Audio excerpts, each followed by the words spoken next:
What's going on, guys? Henry Kaminski here, the Brand Doctor, with another video for you. Today, we're going to be talking about how to sell without it feeling like you're selling and helping your customer make better decisions when it comes to what it is that they're purchasing, whether it's from you or anyone else.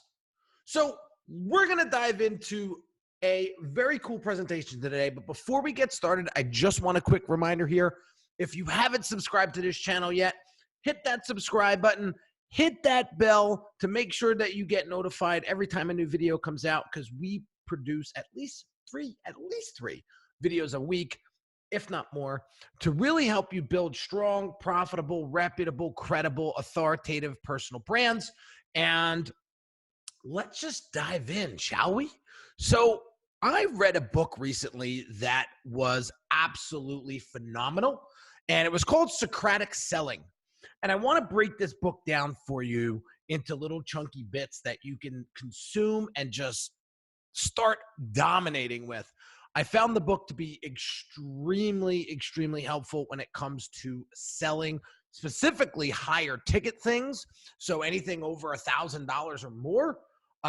This process that I'm going to walk you through is going to really help you position yourself as the trusted advisor versus the spammy salesperson that's just trying to grab your wallet and run. Okay. So this presentation is called How to Sell Without It Feeling Like You're Selling Anything. Okay. So let's rock and roll. I just get my mouse here. So what it's called the Socratic Method. And this is a method of teaching, or it's a discussion as used by Socrates, the old philosopher, in which one asks a series of easily answered questions that inevitably lead the answerer to a logical conclusion. Okay? So, what kills a deal quicker than anything? Quicker than anything? Too much talking and not enough listening. Nobody really cares about you, your widget, how many credentials you have. Nobody cares. When they're in a buying mode, all they want to know is, what are people going to think of me when I buy this? And is this going to help me solve my problem? Okay. So we need to listen more about our clients' problems, our prospects' problems, before we do any sort of talking. All right. So dialoguing is so important.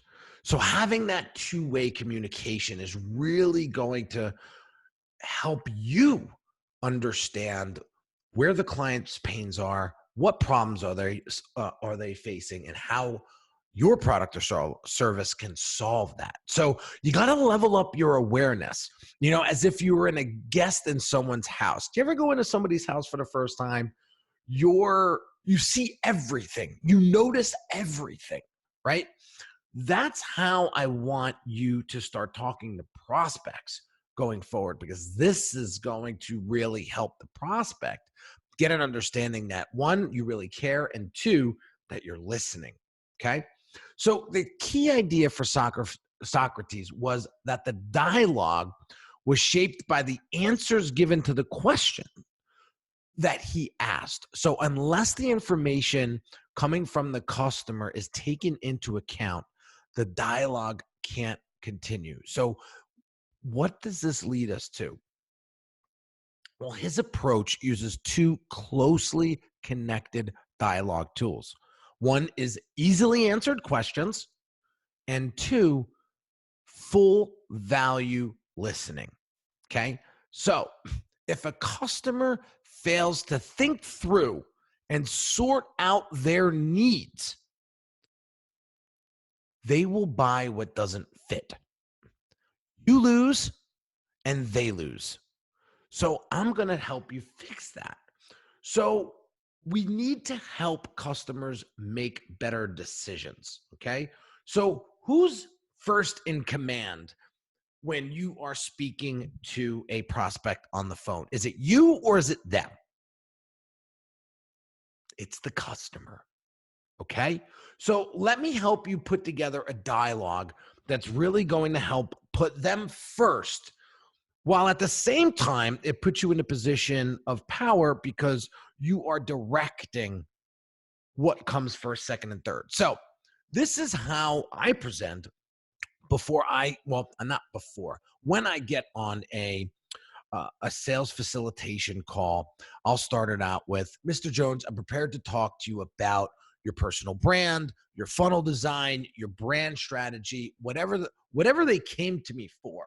Okay, which we discussed on the phone. We probably had either a phone call, or I got their questionnaire emailed to me prior to getting on the phone, right? Or Zoom. If you can give me your perspective on that, we can focus the meeting on what interests you. So when you give a statement like that, what are you doing? You're saying that you're prepared, so you're ready to go and to speak about this particular topic.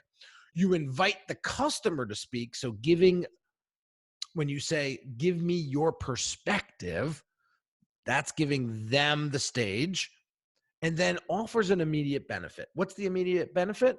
We're going to focus the meeting on what interests you and you only. Okay. So you want to help the customer tell a story. Okay. So how do we do that? The customer goes back in time because that's where the need is. That's where the facts are. Knowledge of the need is a report on yesterday. See, we as salespeople, we are focused on the future. Where can we take our client? How are we going to transform them? How are we going to improve their lives, right? But you can't get there and you can't rush that. You have to help the customer focus on the need, which is in the past. Okay. So we got to help the customer think about the need, right? So we got to draw out all the information the customer sees as part of the need. Okay. We have to assess possible areas of need that the customer does not see. Okay. We have to create a picture that satisfies the both of you, the salesperson and the prospect. Okay. So an easily answered question, okay, that could help pull this out is, tell me more about your business. Tell me more about the challenge. Tell me more about where you're stuck. Okay. Could you elaborate on why you want to funnel design so much, or why you want to create a personal brand? Give me an example of a great personal brand that you want to model. What else should I know about your business, your problem, your pain, whatever the case may be? And then what else would help me understand how I can help you, how we can get you to where you need to be, how we can solve this problem for you? Okay. So believe that the sale is being made during the discovery process. Not one moment is wasted when the customer is speaking about the need. Okay. Your ability to handle this process will weigh heavily in your favor later in the dialogue. So right now we're being we're being, uh, what's the word? Detectives, right? So we need to gain access to what's missing in the prospect's life. So how does a new funnel, a new website, a personal brand, a new business, a new product fit into the picture? Okay, this is what you want to ask. Talk to me about blank, your ideal client. Talk to me about how you're currently generating revenues. Talk to me about where you see your brand in the next year. And then how do you handle, and this is where we can start to pry a little bit. How do you handle the hands-off approach? How do you handle feedback? How do you handle criticism? How do you handle being in a place of discomfort, right? Because when you're building your brand or you're doing anything outside of your comfort zone, it's going to feel odd. And so I want to get this. I want to understand the client as much as I possibly can before I start working with them, before I even take a dime of their money. Okay. So you got to find out why now. So where's the urgency coming from? If we don't know what's prompting them to do this or take this plunge into your product or service, then we're not going to be useful to them. Okay. So here's some easily answered questions about urgency. Why is action important at this time? Why do you want to do this right now? All right. What makes this so important? What makes this so urgent? Okay. So here's the typical response you're going to get. It's going to fall into one or two buckets. One is because all eyes are watching for something to happen now, or because if the first steps aren't taken, the project's going to fall too far behind and it's going to get lost. Okay. So knowing that, we can be better salespeople, better facilitators. Okay. So urgency influences the close. If there's no urgency there, why do it? Right. So the customer's first need is to get started on the solution. They got to make that first step. And the customer's second need is to actually find a solution. So very, very important there. Okay. So the customer's feelings determine the buying decision. Okay. We are emotional messes. No, for real. We are emotional creatures and we make our buying decisions. We make all our decisions based on feelings. Okay. So we need to help direct those feelings in the right way to help our customers get what it is that they're looking to get. Okay. Out of our product, out of our service, out of their life, out of their business, whatever the case may be. Okay. So there's different levels of feelings, right? So there's basement level feelings, and these types of feelings are irritating. They're not tidy. The customer doesn't hold back. This is usually a 1-star Google review. To put it into perspective, this is a basement level feeling, and it's an irritant. Okay. So there's an irritant number one, which is the burned buyer. So the customer got screwed in the past and now is completely jaded. And then there's irritant number two, which is the bleeding wound. Okay. They notice the problem. They see the problem. It's not really going away. And now it's starting to bubble up. It's starting to pile up. And now they have to take action. Otherwise, there's going to be a big, big problem. Okay. So let the customer create the experience. I think what happens is the salesperson tries to create either this horror story or paint this picture of bliss, and you take that experience away from the customer. When the customer creates that pain, when the customer creates that paradise, aka solution, it's going to stick. It's going to resonate. It's going to feel much deeper than if you tried to do it. Okay. So here's some easily asked questions about irritants. Okay. What bothers you most about this? Right. What bothers you most about the last vendor not fulfilling their promise? I sense you're frustrated by this. Tell me more. How tough a position does this put you in right now if we don't solve this problem? Okay. So these are these questions that are so crucial. This is going to get them to talk. Okay.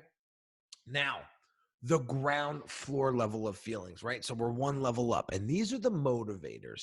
This is the fire underneath their asses that are going to make it worthwhile for them to take action. Okay. So they're going to say things like, I've been stuck with this situation for blank. I just can't sit on this problem anymore. There's a lot on the line here. Listen, the shit hit the fan last month when blank happened. So we need to move fast. I want to get this off my back. It's been on my mind for several months, maybe several years, right? There's a lot riding on this. So I need the right people on my team. So these are the motivators. This is what's really going to evoke these feelings. Okay. So how do we ask questions about motivators? So here's some. How does this affect you? If we don't take care of this, how does this actually affect you? I sense this means a lot to you. Tell me more. Why is this important to you? This really will start to drive the conversation. This is where you need to be taking tons of notes.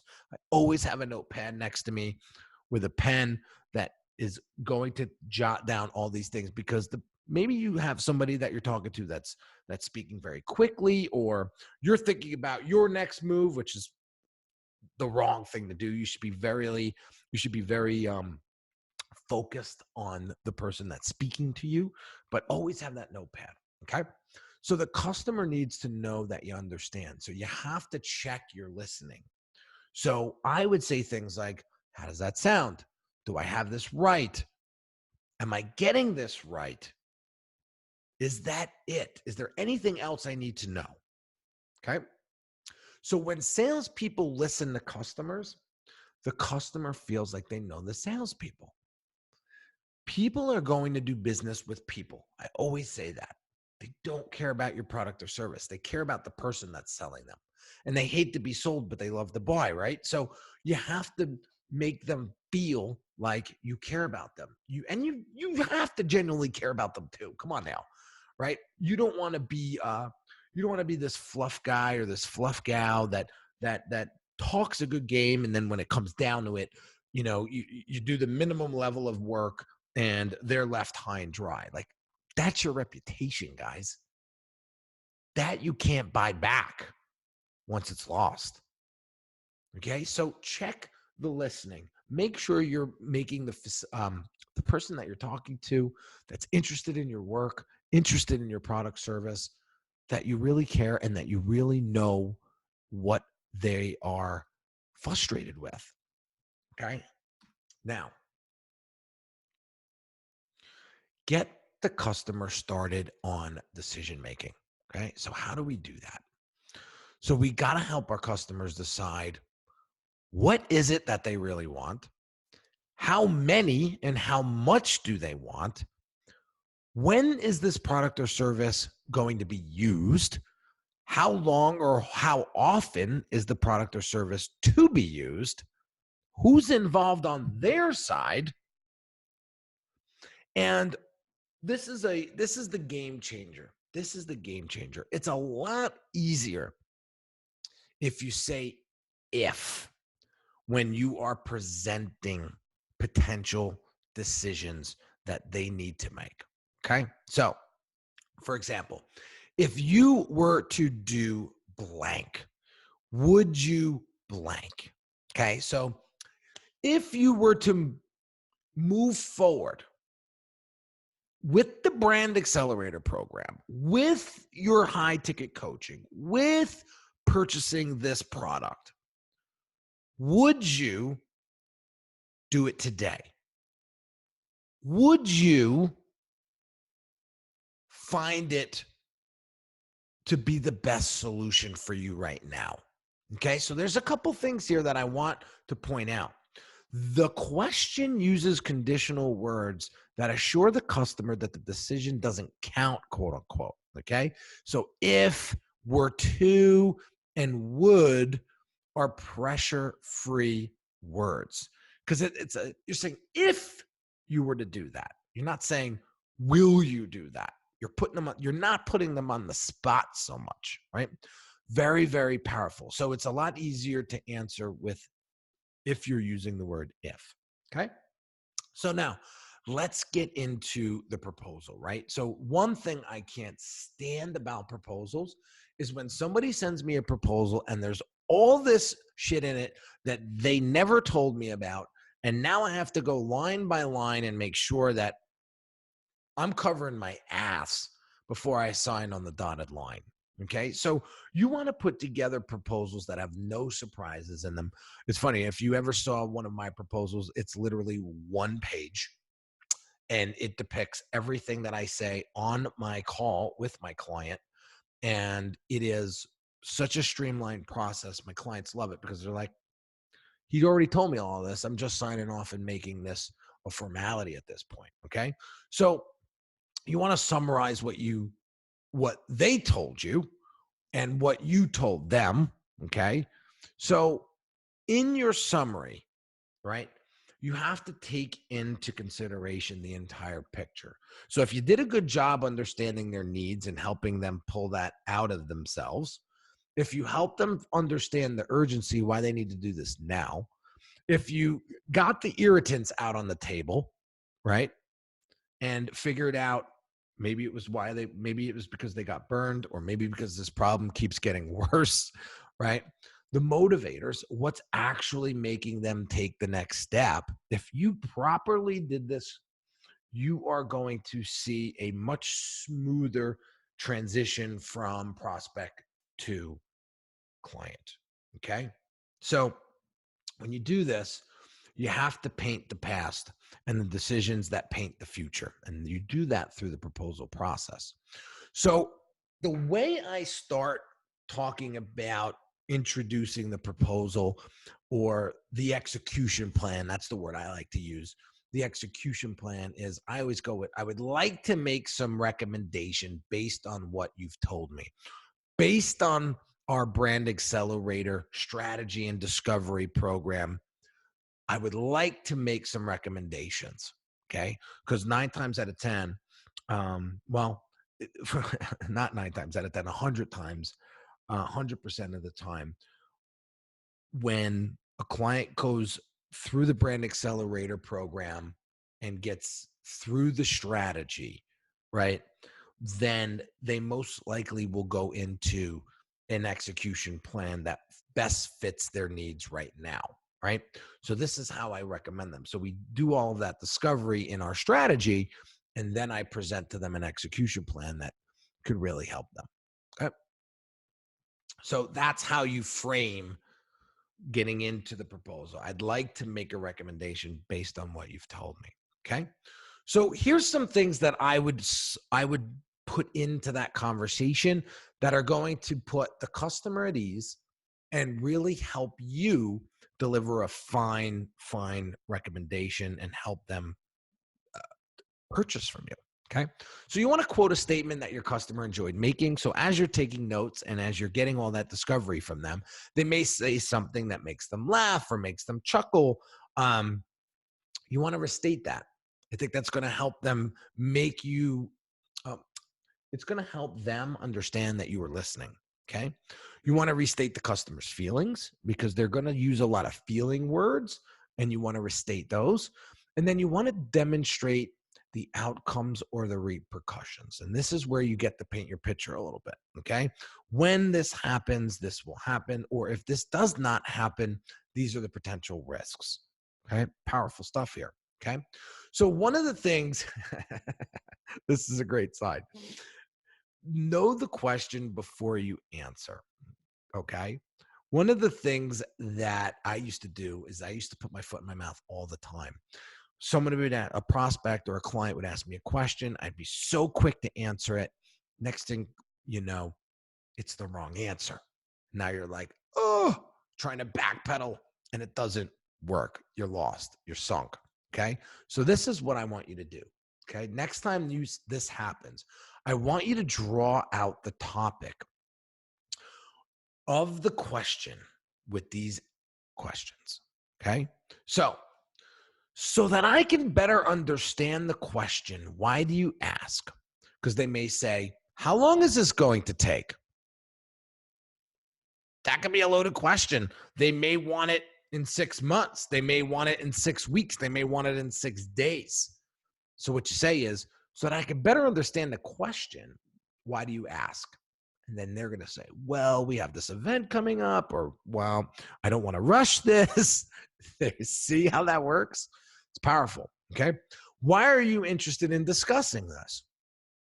All right. And again, you have to watch your tone, because tone could kill you. Right? If you come across kind of snobby or snotty, they're going to get defensive, and we don't want that. So watch your tone here. Okay. Could you tell me more about this? You know, what is the reason behind that question? You know, I think if you go with the first one, you're going to win all the time, because it's just placed well. And I sort of, I favored the first response versus these other two. Okay. So the customer's question may introduce a topic of interest. So you have to draw out the customer's interest before attempting to answer in detail. Okay. This is going to help you close a tremendous amount of business. This right here. If you just do this, you are going to win a lot more sales. I can promise you. I can promise you. Okay. So you want to go beyond the objection, right? Everybody's so afraid of objections. Listen, it's just another level of communication. That's all it is. Okay. So the first thing you must get rid of is your assumption that you understand the objection. Okay. Biggest objection we get all the time is price. So I can't assume that so-and-so is always going to have that objection and that I understand that objection in their world. It could be they just don't have it right now or today or tomorrow. They may have it in a week. So I don't want to assume, and we all know it. We all know that when we assume, right? So some easily asked questions about objections. Okay. Please tell me exactly what you mean. Just be literal with them. Like, I think we try to skate, we try to beat around the bush. We don't want to, ruffle feathers, right? No, just come straight out. Please tell me exactly what you mean by this, right? Let them speak. Why do you say that? You may get an objection like, I can find this cheaper. Okay, why do you say that? Right? How did you arrive at that thought? That's a great one. Right? So once you start to ask those questions, you're going to begin the negotiation phase of working around and working with these objections. So this framework that I'm about to show you is very, very powerful. It's the suppose question. Okay. This is, again, it puts the prospect at ease, and it really helps them get comfortable with you. So all you have to say is something like this: suppose we were able to solve this issue. Okay. I know it's not resolved right now, but just suppose we could. Is there any other issues standing in the way of our doing business? Okay. I got that one from Tony Robbins. He had mentioned that a long time ago, and I found that to be very powerful. Suppose we were able to fix this. I know you don't know right now. I know it's not resolved right now, but suppose we could. Is there any other things in the way that prevent you from moving forward? And that's when it's really going to come out, guys. And this is where you'll be able to really be an influence to them, and you will be able to put them in the right direction. Okay. One thing I want you guys to always remember, this was a great part of the book that I really enjoyed, was you want to trade, you don't want to concede when it comes to pricing, when it comes to anything of whatever your product or service or program is offering. Why? Because if you're quick to change the price, you're going to compromise the confidence you've built in that conversation. So don't be quick to lower your price. Everybody wants to be like, well, we can do it for this. No, don't do that. That is going to kill your profit, and it's going to kill the confidence with that prospect. Okay. So trade, don't compete. And I'll get into what I mean by that in a second. So what do I mean? To trade, increase the number of issues under the discussion. Okay. Each issue can generate terms of the deal that provide a value for you, for the customer, if not both. Okay. So you increase the number of gains and benefits in the deal. As the terms are changed, the total value of the deal to each party changes. So what do I mean by that? Okay. You want to make a get list and you want to make a give list. So what is a get list? Well, what are the things that you would like to get from the prospect or from the client? And then what are you willing to give in order to get. Okay. So here's the kicker. Be sure to know what you're ready to give before you begin this conversation. Okay. Because it could very, very easily put you in a corner and back you into a corner that you don't want to be in. So have a list of what your non-negotiables are and what your negotiables are, and be prepared. Okay. So you're not caught with your pants down. So say you have a conversation and you feel like it's not going anywhere, and you feel like the deal is almost gone. Like, this isn't going to happen. One, because they're not willing to concede, and I'm not willing to concede. They, maybe they have, a Ferrari taste with a Toyota budget, right? So what we need to do is say no Socratically. So how do we say that? So first, before we just throw out the no, we're not going to do that. You're going to play back what the customer wants. Again, this is helping them feel confident that you understand where they're at. Okay. You want to include the customer's interest or concern. So what you want to say is something like, bear with me as I put this into perspective. Then here's where you have to give it to them. All right.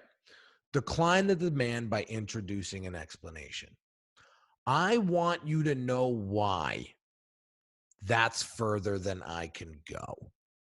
This is going to really help them understand why you're saying no to them. And it's really going to help them feel you. Okay. So that's what you want to say. I want you to know why that's further than I could go. Okay. And then you got to educate, because evidence educates. Evidence educates.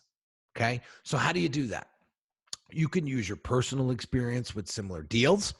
You can cite industry examples. You can go to your database for whatever is relevant. You could quote those who know the business. Whatever you need to do to showcase that evidence, to educate that person why you can't make that move,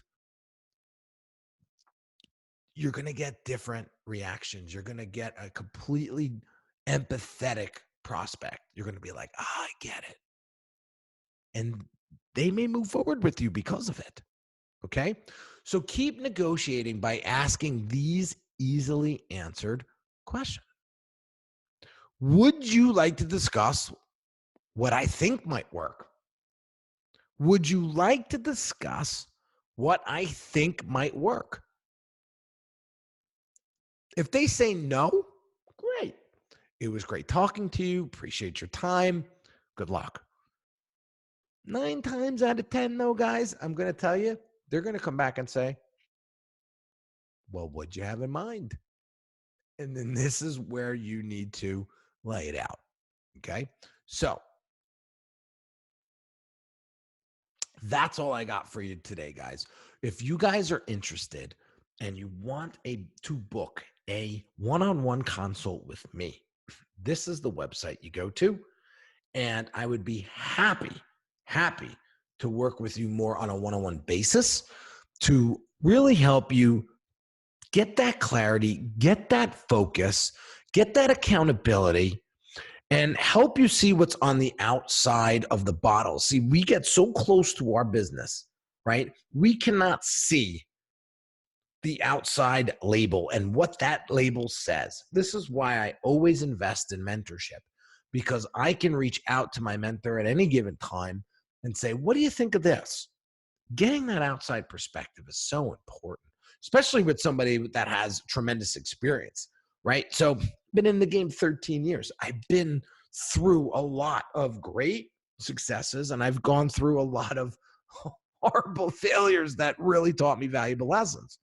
So, and I learned a lot in between. So if you're interested in booking a one-on-one session with me, you just go to uniquedesignz.net/branding breakthrough, and we can set up a conversation. And I could guarantee you that at the end of that call, you will be enlightened and you will have the clarity and focus you need to move forward. So That's all I got for you guys. Drop some comments below. Let me know what your biggest takeaway out of this presentation was.